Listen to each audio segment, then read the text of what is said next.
Welcome to the PCN Capitol Preview. I'm Larry Casper. Funding Pennsylvania schools is our topic today. You can join our discussion by calling us at 1-877-PA6-5001. Or you can text us at 717-219-4001. But first, we're joined by Stephen Caruso from Spotlight, PA. Welcome, Stephen. Thanks for having me, Larry. You filed a story about a billionaire rapper who's trying to find support for using taxpayer money to send students to private and religious schools. Tell us about that. Yeah, so the billionaire rapper is none other than Jay-Z. He's kind of been in the rap game for quite a while, since the 90s. And he has a foundation through his record label, Rock Nation, which is said very suddenly about a week and a half ago that they were going to be conducting a string of public events within Philadelphia to try and drum up support for school vouchers, particularly the PASS program that Senate Republicans have championed and Governor Josh Shapiro has put his support behind. So this is a very targeted program that would basically, if you're at 250% or less of the federal poverty rate, and you live in a school that has in the bottom 15% of test scores, then you could get a voucher that you could use to go to a private school, pay for tuition, books, uniforms, what have you. I think it was tops out at about I think $10,000 or so. It's a sliding scale depending upon if your kid has special needs or not. But and this is, Jay-Z came out and said, I support this because I believe that, students should have a right to be able to get better education, and that, there's a lot of kids in bad schools in Philadelphia and failing schools, and I think this is an option to get them out of there. What is Jay-Z's connection to Philadelphia anyway? Well, so Rock Nation has a history of doing the Made in America Festival in Philadelphia. It's an annual festival, a street festival where they close down the Parkway and have a bunch of artists come out. He's performed here and other people from his label, but also I think a bigger connection too is that Jay-Z actually sits on the board of the Reform Alliance. This is a Philadelphia-based criminal justice group run by Michael Rubin. Michael Rubin is another Pennsylvania billionaire. He owns Fanatics, which is a company that makes sporting goods, particularly like the uniforms that people like to wear. Like when you get a jersey for your favorite ball player. So Rubin and Jay-Z both sit on the Reform Alliance's board. And I should also add, Rubin is a top donor and ally of Josh Shapiro, the aforementioned governor who supports vouchers as well. So there's a lot of connections within the folks who kind of are, funding these efforts, and they all kind of know each other. I don't think that's a step to say that. Rock Nation is Jay-Z's entertainment company, and they're having what they call informational events. So try to give us a feel for what they're doing there exactly to attract attention. Yeah, I haven't been able to make it to one yet. That's on my agenda for this week. But basically, they've done these community events where they open them up. It runs from about 12 until 7 in the afternoon, 7 in the evening. And they are offering free food that's staffed by volunteers, though some of the reporting has indicated these volunteers are being paid. Whether that stretches the definition of volunteer is for your viewers to decide. But and I think the goal is just to have people show up, learn about the program. They also, though, have pre-filled out letters to send to lawmakers advocating for the passage of this scholarship voucher program. So, this is lobbying. I mean, this is indirect lobbying. It's not necessarily the kind where you pay for somebody to go into the building and bend the ear of a lawmaker, but it's the outside lobbying that we're seeing more and more of in this day and age, where instead of going to the lawmakers directly, you go to their constituents and try and drum up support for your preferred policy with them, and hoping they influence lawmakers to, do what you want. Stephen, let's try to get to the heart of the controversy here with respect to this education issue. Supporters are saying that PASS, which is what, as you pointed out, that's what the governor often refers to school vouchers as. They say PASS does not take money from the public education system, but I have a hunch opponents say otherwise.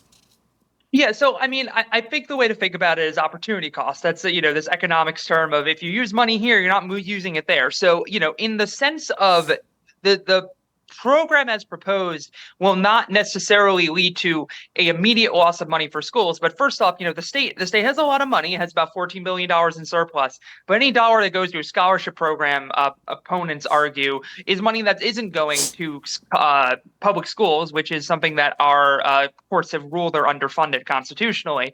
And there's also this broader argument you can make too, is that schools, public schools have a lot of fixed costs. They have union contracts for their teachers. They have to keep the lights on. They have to pay the heat. They have to pay for the school buses. And all that does is stretch the cost of those things over fewer students. So, I think in the short term, you could make an argument that, schools might not necessarily be losing too much money. But in the long term, they're still losing students who, will be helping to spread out those costs of education. On the pro side, usually is an argument that, these private schools, some of them have better track records. There are some studies that have found students have better outcomes there, but also studies that found that students have worse outcomes in private schools. And we were just talking to an expert who said that a lot of times these scholarship programs don't take kids out of public schools and put them in private schools, but a lot of times it's subsidizing kids who already are going to private schools. And this is just subsidizing that choice that a parent already made. Stephen, last question. Just how much clout does Jay-Z have for shaping public opinion on an issue like this?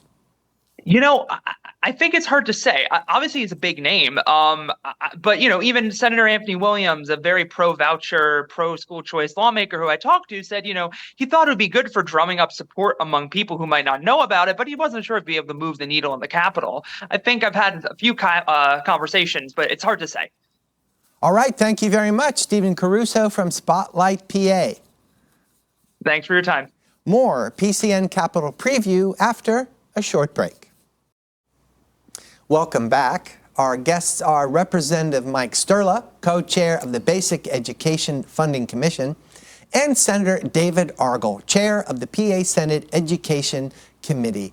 Senator Argall, will start with you. A court ruling found that Pennsylvania's education funding is inequitable. How did that ruling set the stage for a new state budget proposal?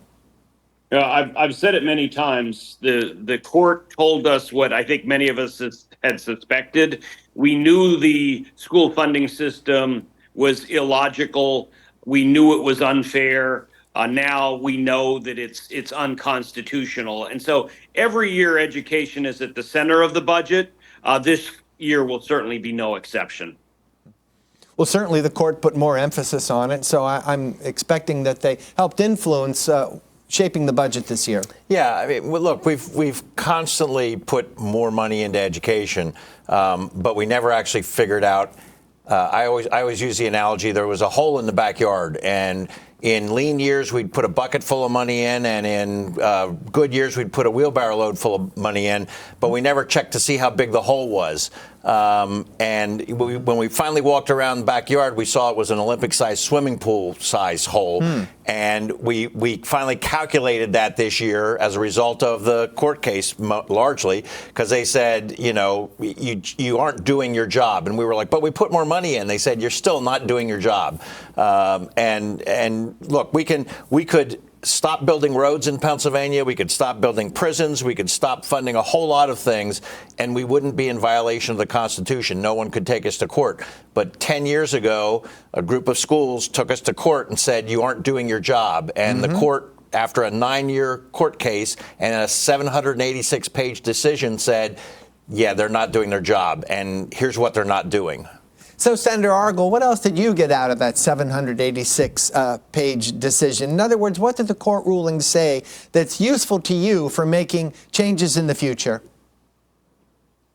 It talked a lot about the unfairness of the property tax. That's certainly a critical issue in the three counties that I represent here in Schuylkill, in Carbon, and Luzerne. And I think the good thing about the commission was, after untold hours, I'm sure someone has counted them up, I haven't, of deliberation, there were really a lot of things that the Republicans and Democrats agreed on, legislators from the House and the Senate, representatives from the governor. Obviously, there were points of disagreement as well, but there really is a lot of common ground.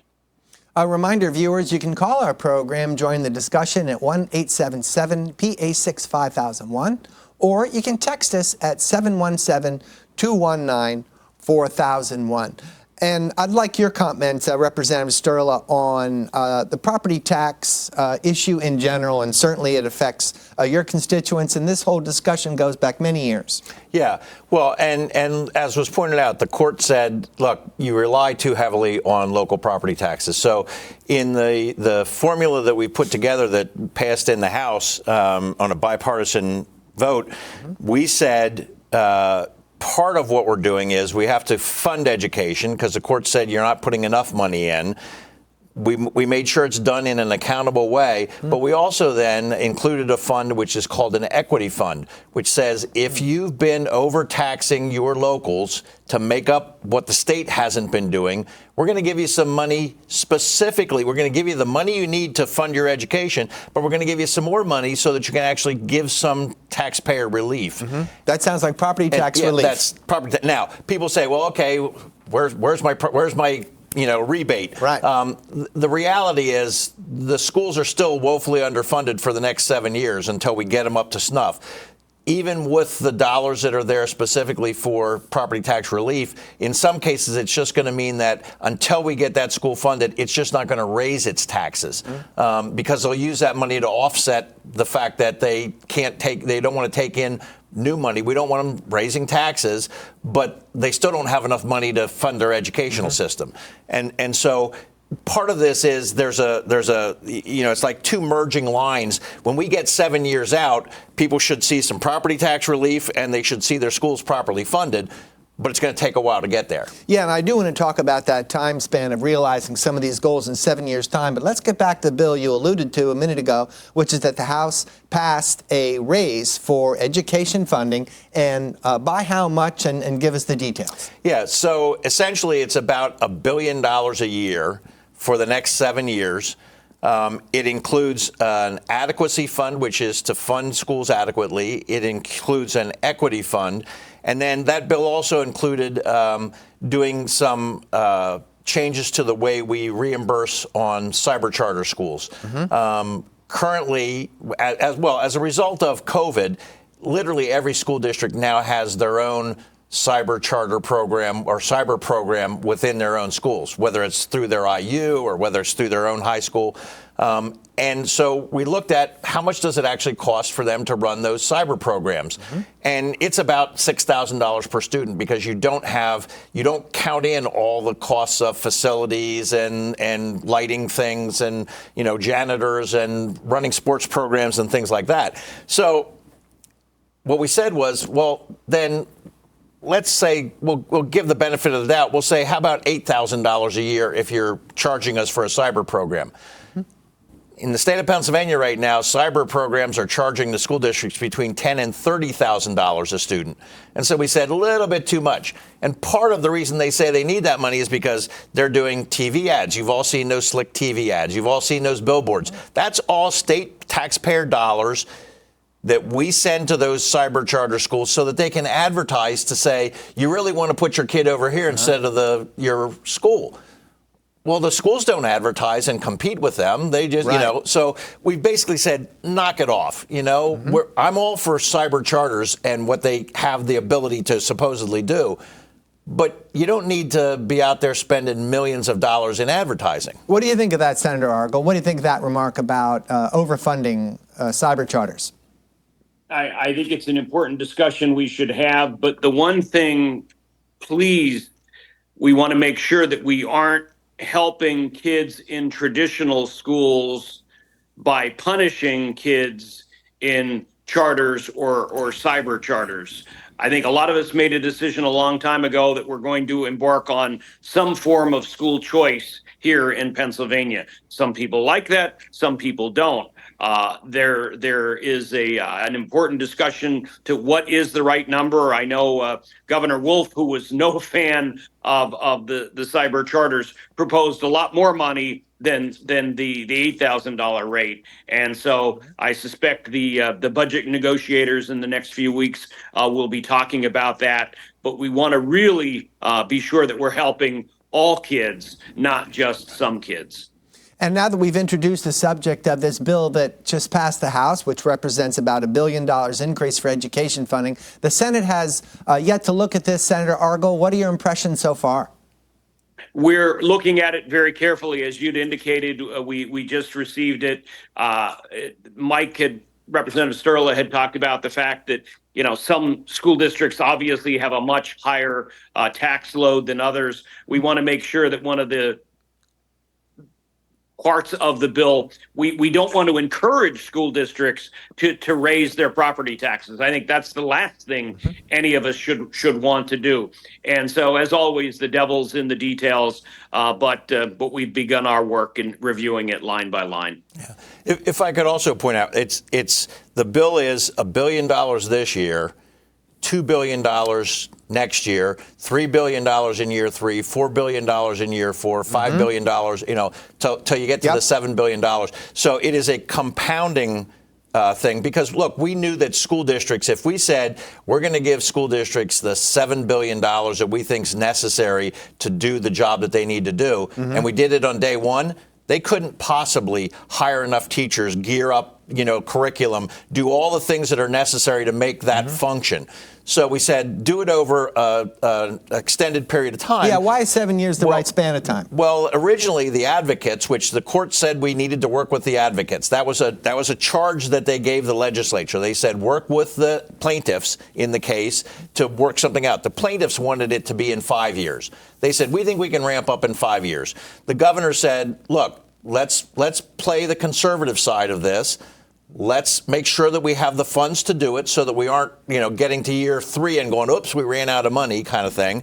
And let's do it in a reasonable, rational method. And I think we can do it in 7 years. So we said, OK, sounds like a good compromise. I think if we push much beyond that, though, the advocates have indicated that they may go back to court and say not fast enough, because that was one of the things that the courts said was because we said, well, look, we did a funding formula 8 years ago, right, and we've made improvements. And they said, yeah, but you're still 8 years later, you're about 25% of where you need to get to. At that rate, it's going to take you about 50 years to fully fund education. Not fast enough. You're only 25% to your goal. Yeah. So there's sort of a twofold part of this is we need to put the adequate amount of dollars in, but we need to do it in a timely manner also. Now, my understanding, Senator Argall, of the $1.1 billion budget bill that the House has passed, that most of that raise, $700 million, goes to underfunded schools. So just try to give me an anecdotal idea of how many districts desperately need this help. Several of the districts that successfully sued the state, I represent them, Wilkes-Barre, Panther Valley, Shenandoah. And so, I've seen these struggling school districts. I represent them. The elementary school just down the road here, it looks okay from the outside. There was a renovation, I think, in maybe 20 years ago, maybe a little bit more. But you go inside, the guts of the building, the mechanics of the building are still, stuck in the 1950s. And so one of the bills that the Senate is now looking at is a requirement that every school district tells us exactly what they need. As Mike has said, when you're filling a hole, you need to find out how deep is the damn hole. Right, and I understand. have allocated a lot of new money for school renovations. Again, we're told it's not enough. Mm-hmm. Now, what can all schools look forward to? Representative Sterla, obviously you want to take care of the schools that have a history of being underfunded, but what about all schools? Can they expect to see a raise in this budget as well? Yeah, so under the proposal, no school would get less dollars. And what we would do is that what we've done traditionally over the years is said, we're going to put a couple $100 million into basic education and we'll distribute it to all school districts. So that couple $100 million is still there to be distributed to all school districts. So not only will no school districts see a decrease, all school districts will see some amount of increase in funding just to keep up with inflation and those kind of things. But, to give you an idea of how disparate the funding is for these schools, there's 111 school districts where the amount spent per student is $4,000 or more less per student than what we consider a successful school in the state of Pennsylvania. And so when you think about this, you take a kid sitting in a class with 25 kids, because most of the underfunded school districts have big class sizes, so they got 25 kids at least. That's $100,000 a year less that kid is experiencing. And that's not just in kindergarten. It's again in first grade, again in second grade. So by the time that kid graduates, he and his 24 classmates will have received $1.3 million less in funding.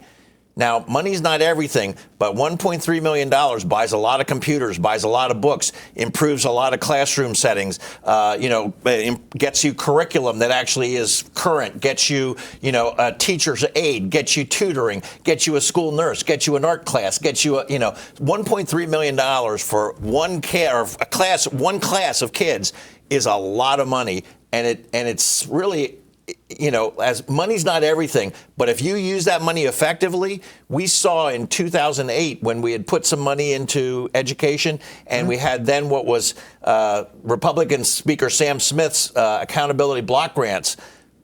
That year, 2008, we, as the state of Pennsylvania, made the biggest gains in standardized test scores of any state in the nation. So if we put money in and use it appropriately, we can get results. We have the proof right here in Pennsylvania. We just haven't done that. Look, I'm not laying blame on Governor Corbett here, but when Governor Corbett came in, he cut $1 billion because it was one-time funding that Governor Rendell had put in. So there's a lot of blame to go around as to who was responsible for that. But when that $1 billion cut came and we laid off 20,000 teachers, test scores went down. There's a cause and effect to some of this. Senator Argall, let's get into funding for private and religious schools, and they're often referred to as school vouchers. The governor calls them PASS. Whatever you call them, your committee passed something along these lines recently. Can you tell us? Yes, Representative Sterla had indicated money is helpful. It's not the only issue. I agree with that 100%. Governor Shapiro has indicated several times now support for helping the non-public schools. It passed Lifeline. It's had several different iterations. Right. Senator Judy Ward from the Altoona area has a bill that we have sent out. Senator Anthony Williams from down in Philadelphia has strongly supported this. He has similar legislation. So we have some degree of bipartisan support. This is the issue that really stopped the budget in its tracks last year for almost 6 months. That the Senate has supported it, the House has not. The governor says he does. We wish he'd be a little bit more helpful in lining up some votes. But yes, this is one that we think, especially for kids that are trapped in failing schools, give them a boost, give them a lifeline, give them another choice. Mm-hmm.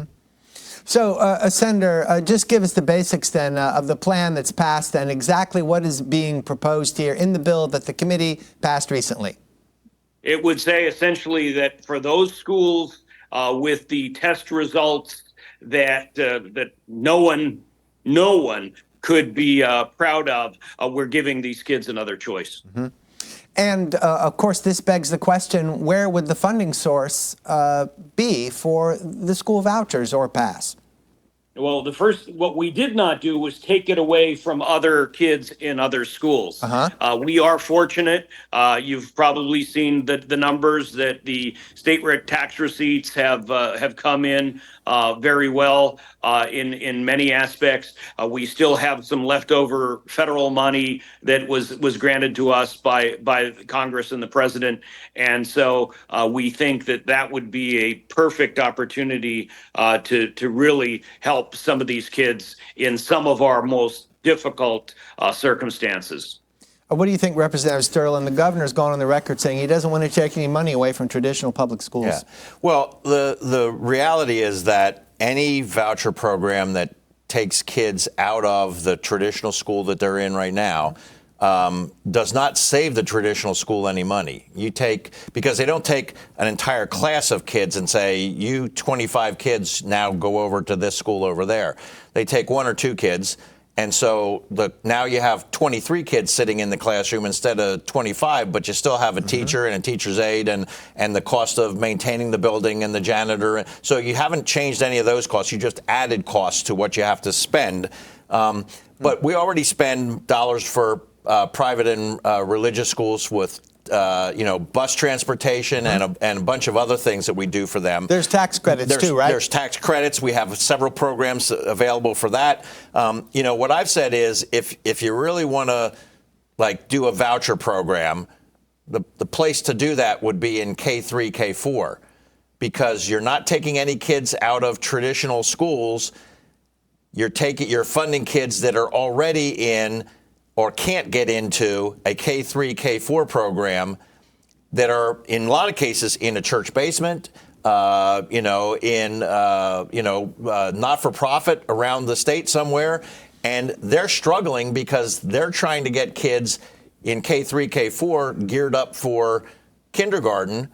And we fund them at an abysmal rate.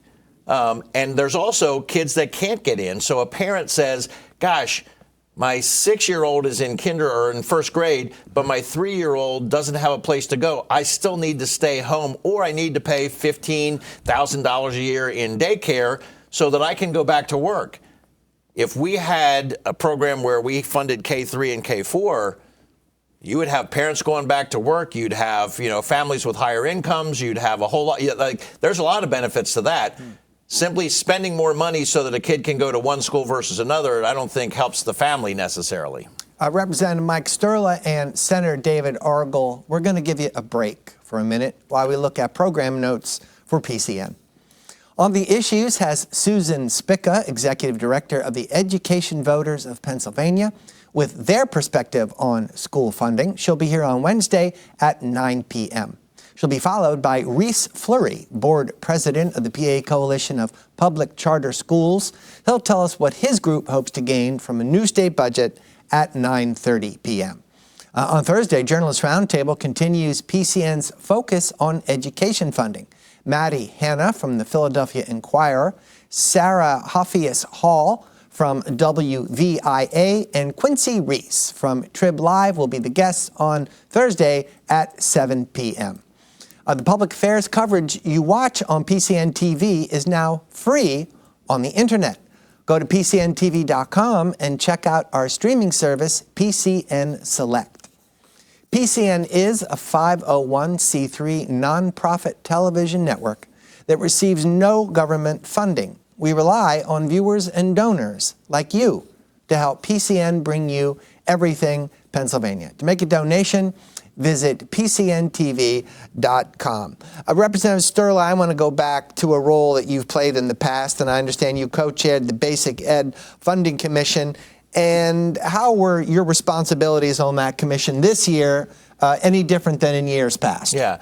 Well, 8 years ago when we did the Basic Ed Funding Commission, we came to a conclusion where we said there's certain things we didn't think we could get the votes for. And, so we reached a compromise that a lot of us felt was lacking, but it was an agreement that we could reach.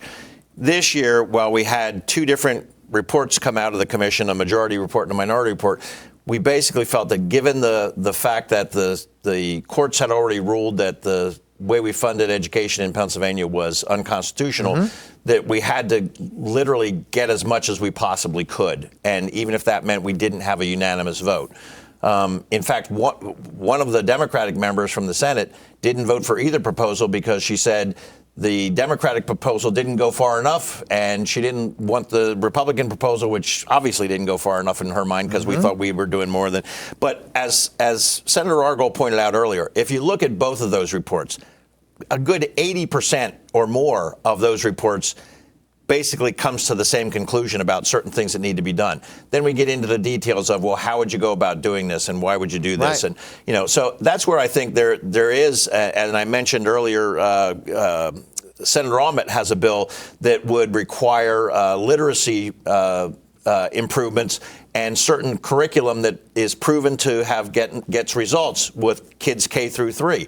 I think that's a good idea. I think that's the kind of thing we need to incorporate in this, because the question has been, well, where do you get the money for that? Well, we're going to fund education. We're going to say you have to do things that make sense and get results. It can be part of that. So I think there's a marriage that can happen here as we get into our budget negotiations where both sides get what they're looking for. I know a lot of the Republicans said they want accountability. They want to make sure that we're all for that. We didn't put the details in our budget, or in our bill, but if they want to put the details in about how we get accountability, we're more than open to that, because ultimately it's the money with accountability that's going to get us the result. Yes, Senator Argall, try to pick up that thread, please. Providing accountability. Everybody wants that. Absolutely. But again, let's repeat, it's not just about the money. Last week, I had a lunch here with a kid from a local high school who's going on to Harvard.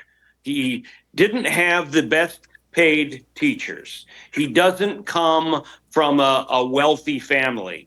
The school that he graduated from, I know it very well. It's the same high school I graduated from. So it's at least 50 years old. He still found a way to succeed. I'd say his parents were very heavily invested in his education, but he didn't just sit home and study all the time. He has a job. He's very active in a number of sports, Eagle Scout, the whole 9 yards. So money was important, but that isn't the reason he's going to Harvard. And so I think when we're making these decisions and we're trying to find more money for education, we do need to provide that kind of accountability. But understand, this is one of those. This is like multivariate statistics back in grad school. It's not just one thing that makes a kid succeed.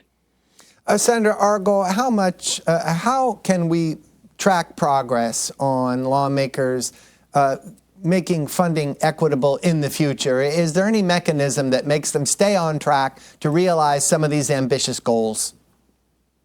And there's an area where I think the Republicans and Democrats on the Basic Ed Funding Commission disagreed. Representative Sturla has a worthy goal of trying to do things in the next 6-7 years.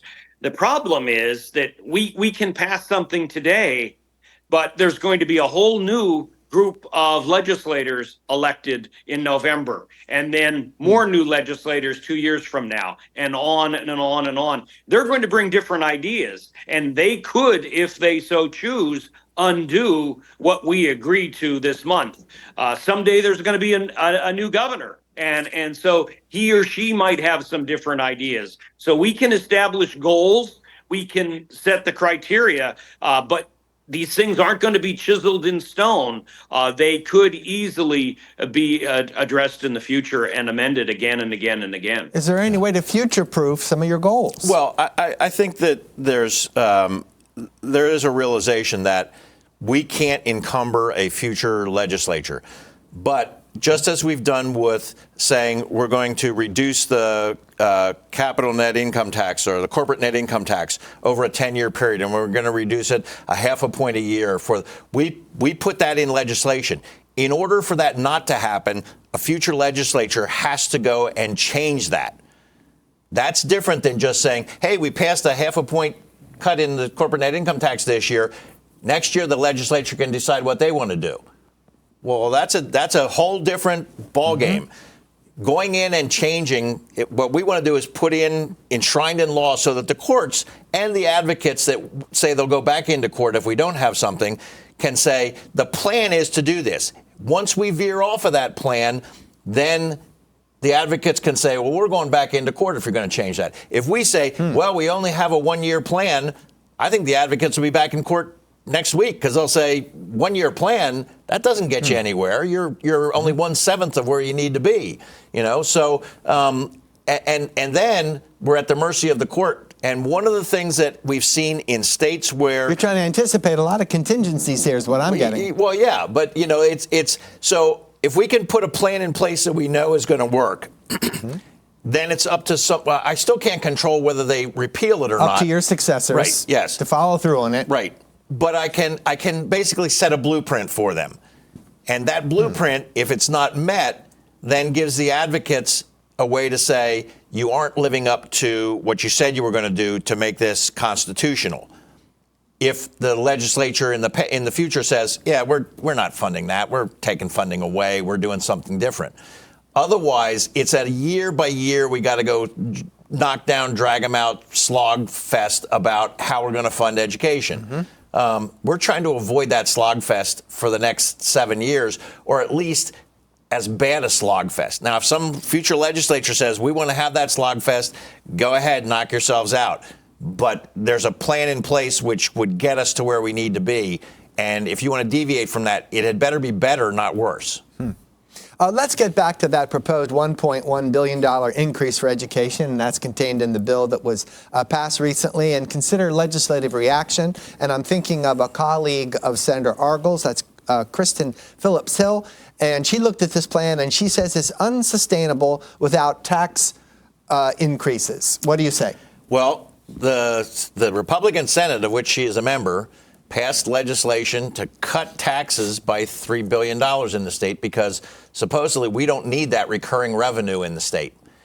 If we need that recurring revenue, or if we don't need that recurring revenue to run the state, we can use it for education. If we do need that to run the state, then that tax cut would need to be met with a tax increase in a few years. So there's at least $3 billion, which gets it. The first year we're spending $1 billion, second year we're spending $2 billion, third year we're spending $3 billion. So at least through year 3, we know that money exists. And that also means that we had $3 billion more that we could put into the rainy day fund in that time span. The rate at which the economy has been growing in Pennsylvania allows this to then be sustained through year 7. Now, there's people that say, yeah, but, gosh, we know there's going to be a recession. Well, we've been hearing there's going to be a recession, gloom and doom, ever since President Biden got elected. And instead, the stock market is double what it was. It's, the economy's moving along pretty well. Now, unless somebody knows something that I don't, the economists say, yeah, things are pretty stable here. We're going to move forward.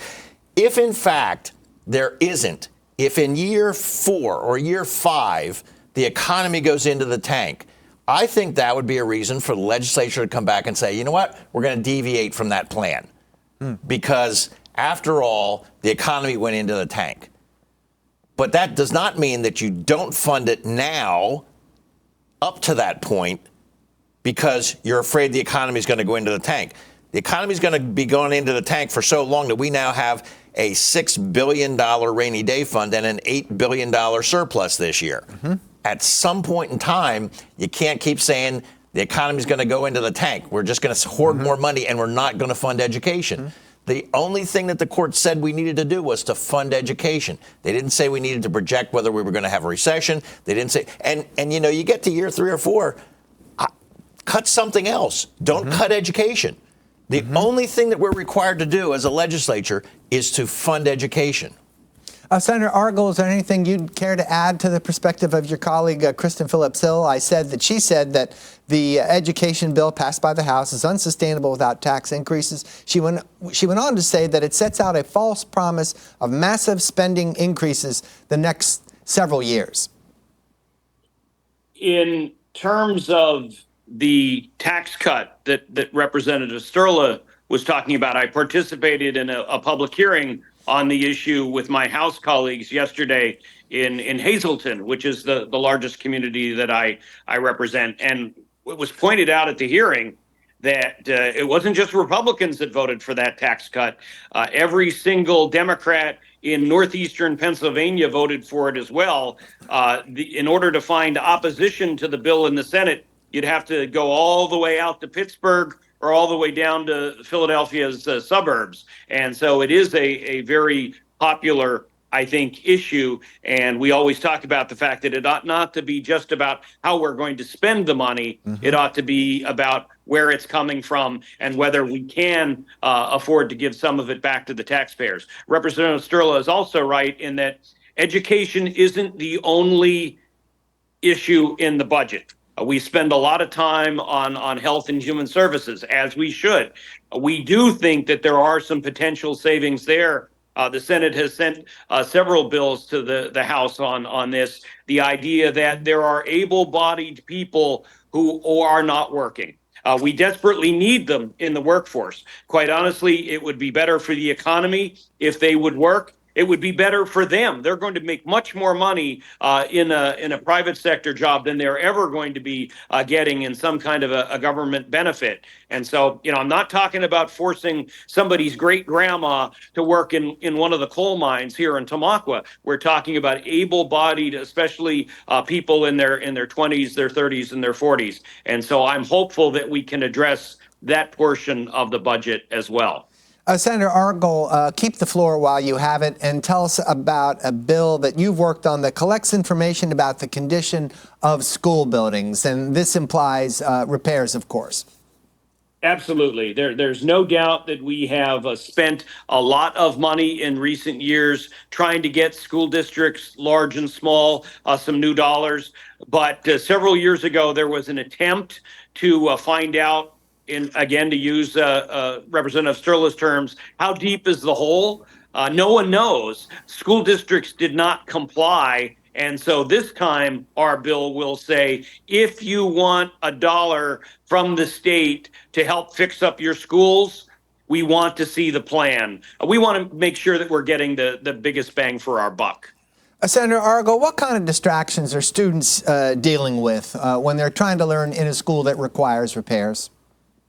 Oh, think about it. I mean, if you're in a building there where the window's no longer open, or if you're in a hot classroom and there's the heating and air conditioning isn't up to speed. We've seen older buildings with asbestos and lead pipes, and so anything that you might find in an old building in your house, you might find in an old school. And so, I've seen some beautiful old schools renovated. I've also seen some that had outlived their purposes and quite honestly needed to come down. Senator Argall, I'm sure our viewers have noticed that your camera has frozen up on us, but that's okay because we can still hear every word you have to say.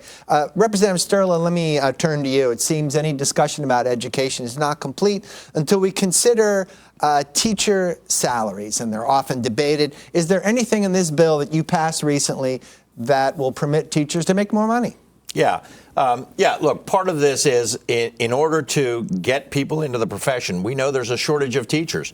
We have to increase some funding for what teachers are making. I use the example of my daughter, who is an engineer.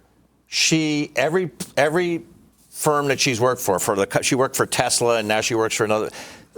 She started a program where she gets young women involved in STEM. She loves to teach. If she were to take a job in teaching, she would take about a 75% pay cut versus what she makes as an engineer.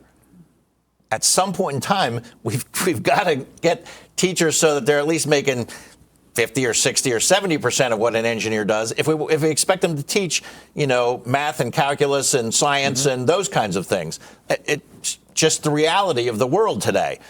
So part of that is the actual cost of attracting the people we need to attract. You can't always rely on the fact that you love to teach, so you're willing to take a 50 or 60% pay cut.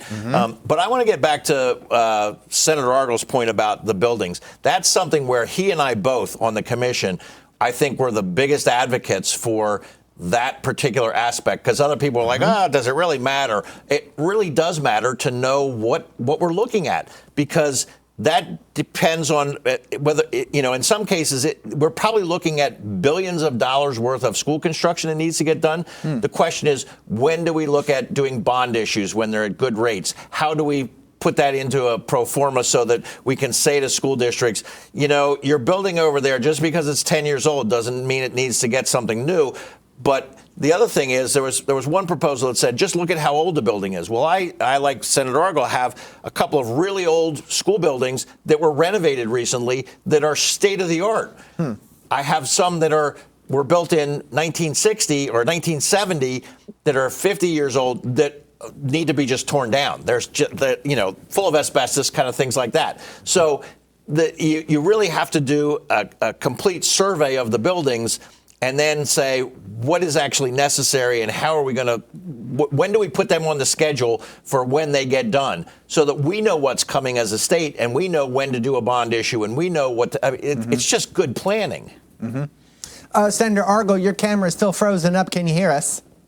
Can hear you fine. Yeah, and I hear you loud and clear.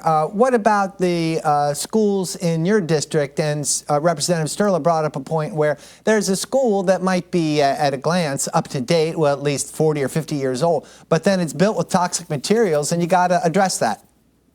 Oh, absolutely. And we have in the last few years. Again, I know we need to do more, but before we spend additional millions on this, I think it's fair for representatives and senators to ask the question, how much more do they need? And that is the reason the Senate Education Committee reported out my bill last week to say to school districts, we want to know what you need, show us. And if you don't show us, don't ask us for any more money.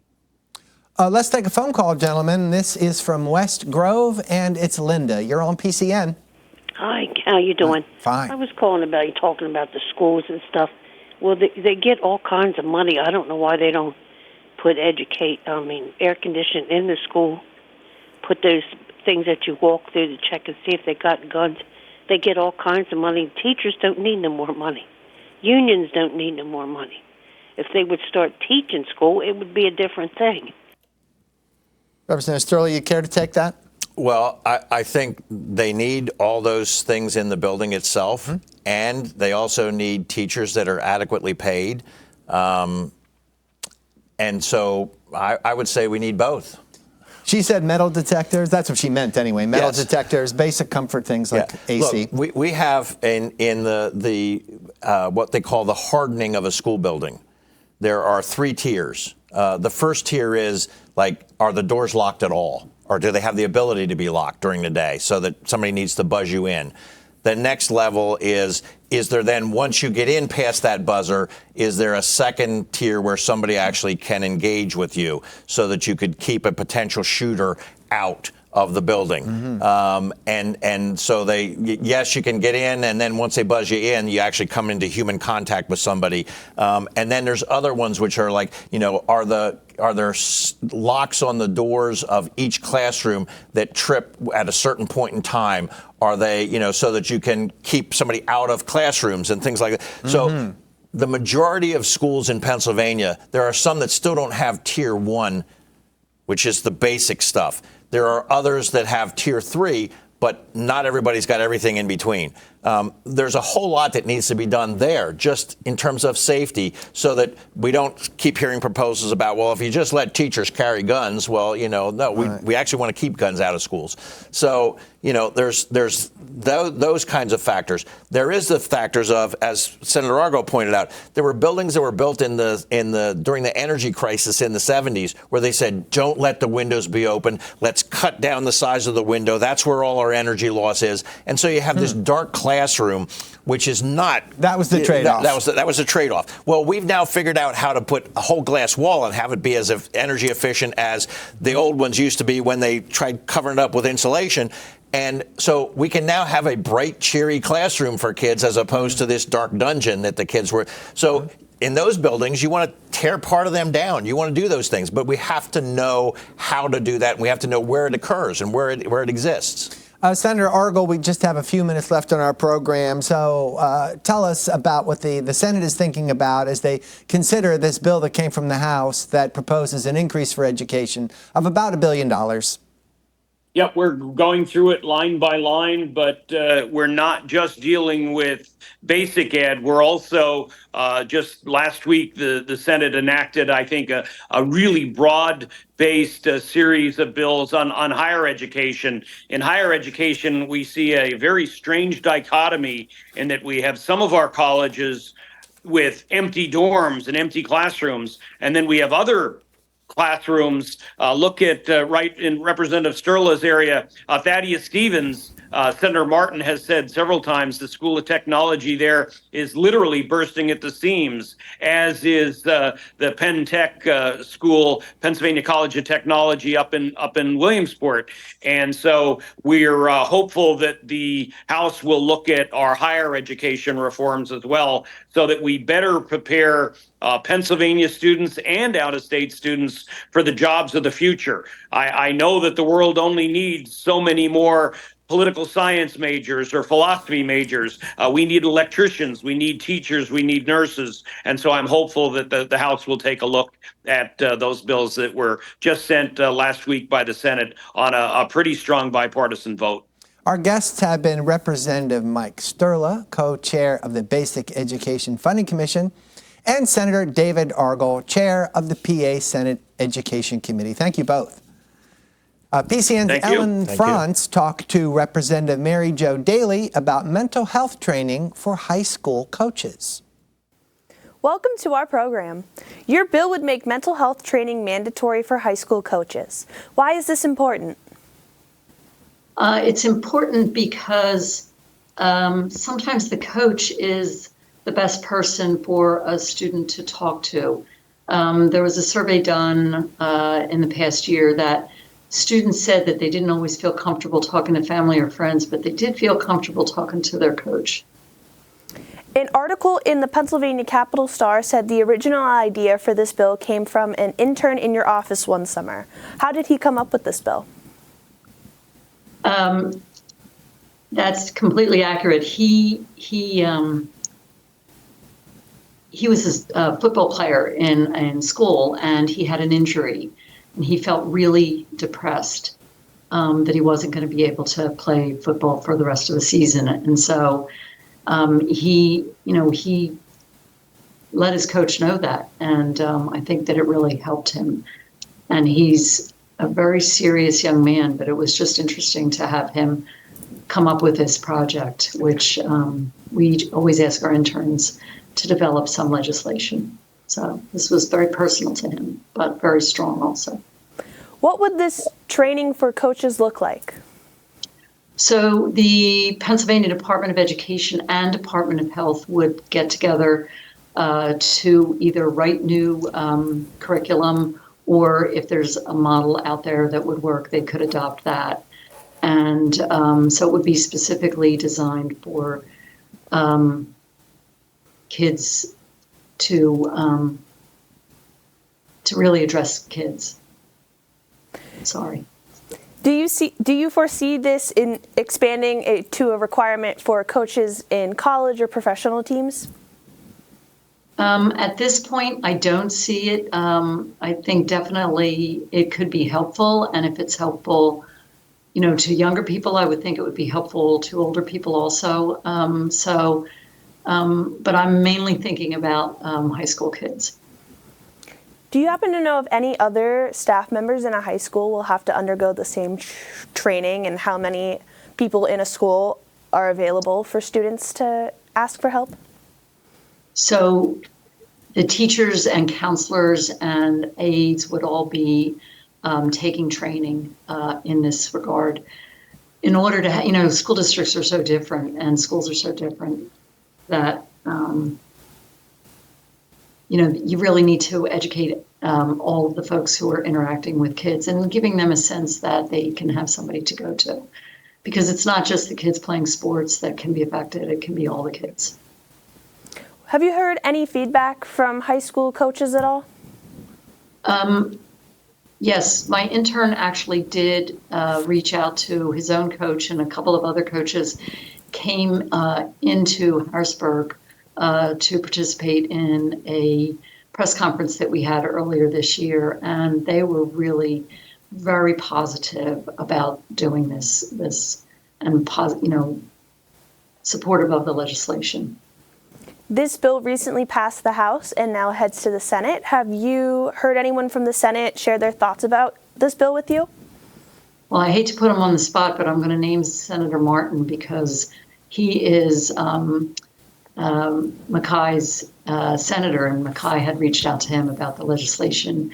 And my understanding is he was very positive about that. And I think I should probably reach out to him also as the prime sponsor for this House bill. Representative Mary Jo Daley, thank you for your time. Thank you. Before we go, here's a reminder for you. On the issues has Susan Spica, Executive Director of the Education Voters of Pennsylvania, with their perspective on school funding. She'll be here on Wednesday at 9 p.m. She'll be followed by Reese Fleury, Board President of the PA Coalition of Public Charter Schools. He'll tell us what his group hopes to gain from a new state budget at 9:30 p.m. That's it for the PCN Capitol Preview. I'm Larry Kasper. Thanks for watching.